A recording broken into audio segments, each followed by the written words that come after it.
Assalamualaikum warahmatullahi wabarakatuh. Ohayo gozaimasu, konnichiwa, konbanwa minasang. Ya, kali ini saya akan berbagi pengalaman bagaimana kita untuk kerja ke Jepang. Siapa yang ingin kerja Jepang, simak video ini sampai akhir. Ini juga bisa dipakai untuk kerja di luar negeri, di Cina, di Korea, di Australia, dan lain sebagainya. Jadi syarat-syaratnya berbeda-beda. Nah, untuk pertama, saya akan berbagi pengalaman untuk siapa yang ingin ke Jepang. Yang pertama, yang paling mudah adalah kita harus ikut atau masuk di LPK, Lembaga Pelatihan Kerja. Ya, itu jadi nanti kita belajar dulu, entah itu berapa bulan, dengan belajar bahasa, belajar budaya, dan lain sebagainya. Baru kita nanti ada ujian sedikit, baru nanti kita urus-urus bisa dan lain sebagainya. Itu paling mudah lewat LPK. Banyak LPK bahasa Jepang, bahasa Mandarin, bahasa Korea, dimanapun tuh banyak. Tinggal cari info. Dan biayanya ada dua biaya. Yang pertama, biaya langsung atau per bulan kita itu bayar di LPK itu, ujian kita bayar semuanya, itu bayar semuanya.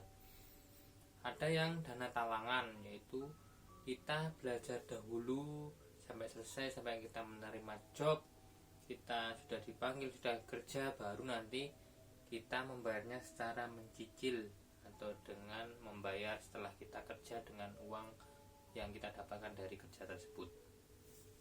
Yang kedua adalah lewat TSK langsung, atau di Jepang itu kumiai.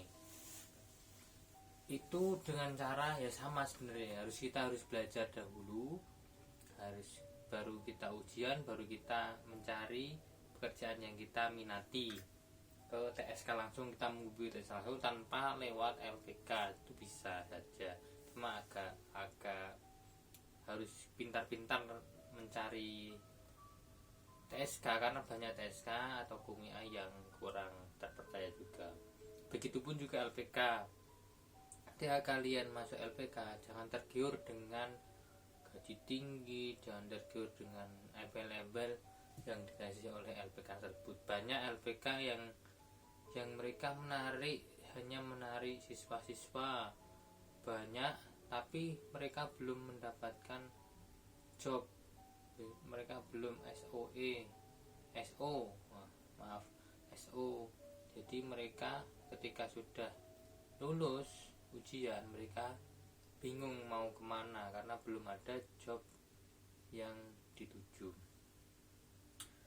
Yang selanjutnya, ketika kalian akan ingin bekerja di Jepang atau lainnya, kalian tentukan dulu apa minat pekerjaan Anda, apa keinginan pekerjaan Anda. Contohnya di Jepang ini yang banyak itu di sektor pengolahan makanan, food service, atau di misi-misi, atau di restoran, atau di perhotelan, atau di kaigo atau perawat, pertanian itu juga banyak, atau di peternakan, di las, itu sudah baik. Kita tentukan apa sih, kita pingin apa sih gitu. Ketika kita sudah belajar bahasa, nah kita milih itu biasanya. Nah, untuk visa atau kerja itu ada beberapa atau banyak visa kerja di Jepang. Yang paling umum adalah visa magang. Ya, setelah kita ikut LPK, biasanya kita ditawari kerja. Lah itu biasanya 3 tahun bisa magang, atau banyak setelah kita belajar nanti kita akan ujian sebentar, baru kita akan pergi ke Jepang. Nah, setelah di Jepang baru itu pekerjaannya apa, biasanya kita ambil. Itu agak mudah itu kalau magang. Cuma kalau magang itu terikat 3 tahun, tidak bisa cuti bisa, tidak bisa berhenti di tengah jalan, harus 3 tahun kalau magang. Yang kedua ada TG atau Tokutegino. Nah, untuk Tokutegino ini syaratnya agak ribet sedikit ya, karena ada minimal itu N4 atau CFTA2 untuk bahasa Jepangnya, dan ada SSW atau specific skill worker. Kalian harus belajar juga itu.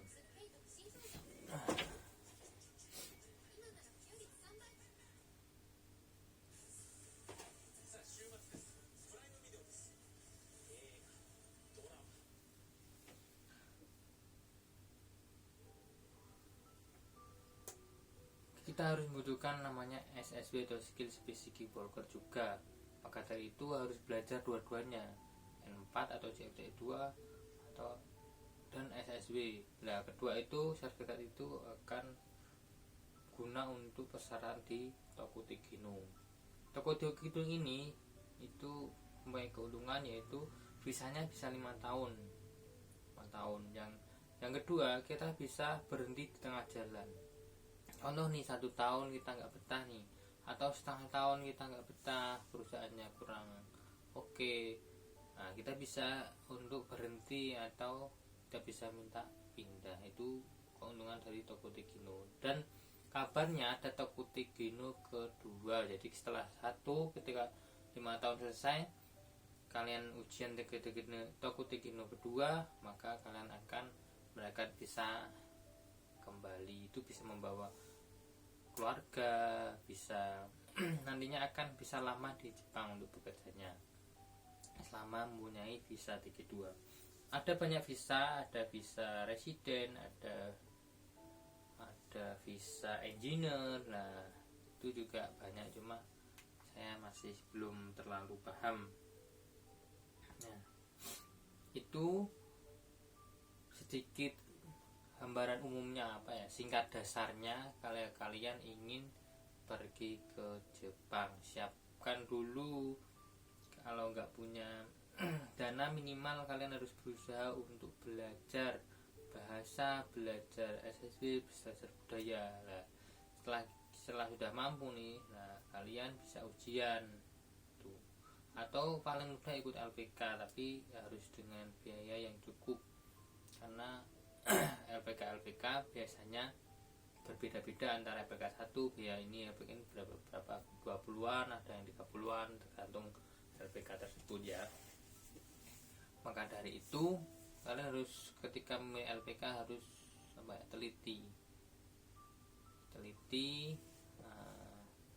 apakah itu benar-benar SO, apakah itu benar-benar ada jobnya. Ketika sudah ada tangan kontrak, nah baru kita belajar bahasa Jepang. Itu lebih bagus daripada tahu-tahu masuk belum tahu itu LPK-nya bagus atau tidak.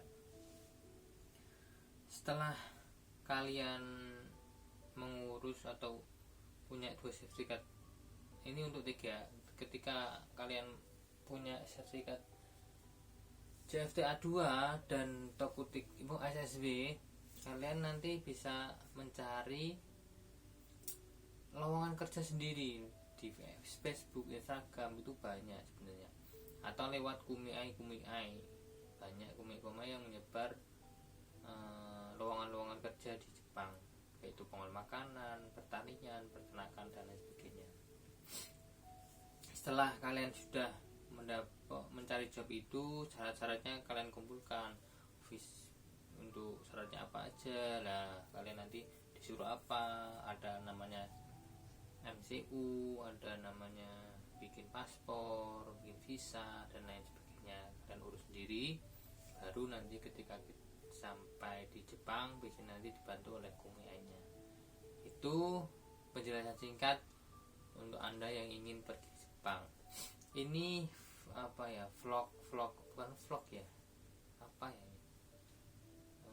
kalau masih kurang paham nanti bisa ditanyakan di kolom komentar ya, kalau kurang jelas, karena saya ini kurang sulit ngomong secara mendetail ya. Kalau orang-orang yang sudah di Jepang itu enak sebenarnya, yang mencari pekerjaan itu mudah, banyak lowongan di sektor-sektor itu banyak sekali lowongan pekerjaan, khususnya di Jepang. Banyak orang yang malah di perusahaan, di pertanian pertanian itu mereka kadang nggak punya pekerja karena minimalnya orang minim di Jepang itu, orangnya itu minim sekali, beda sama di Indonesia. Jadi di sini peluang kerja itu banyak sebenarnya, cuma di Indonesia mau ke Jepangnya yang agak sulit. Maka dari itu kalau udah sampai Jepang sebenarnya mudah, banyak lowongan pekerjaan di Jepang. Banyak yang orang-orang Jepang atau orang-orang Indonesia yang sudah tinggal di Jepang, memiliki visa residen atau nikah dengan orang-orang Jepang, mereka mencari pekerjaan itu sangat banyak. Ketika sudah di Jepang itu pekerjaan akan banyak.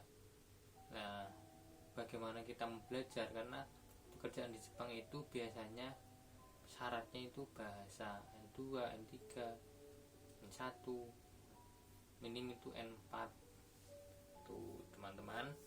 Maka dari itu siapkan dulu, belajar dulu, baru nanti bisa kejar impian kalian. Untuk hidup di Jepang ini rata-rata ya seperti ini. Anda tahu di video manapun ya, kerja di luar negeri seperti ini. Nanti untuk pengalaman kerja, pengalaman kehidupan nanti saya ceritakan di lain kali. Jangan lupa subscribe, like, dan share channel MK Japan ini. Semoga bermanfaat. Kalau kurang jelas, kurang bisa DM atau bisa komentar di video ini. Terima kasih.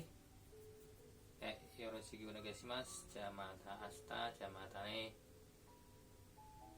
Terima kasih banyak. Arigatou gozaimasu. Assalamualaikum warahmatullahi wabarakatuh. Sayonara.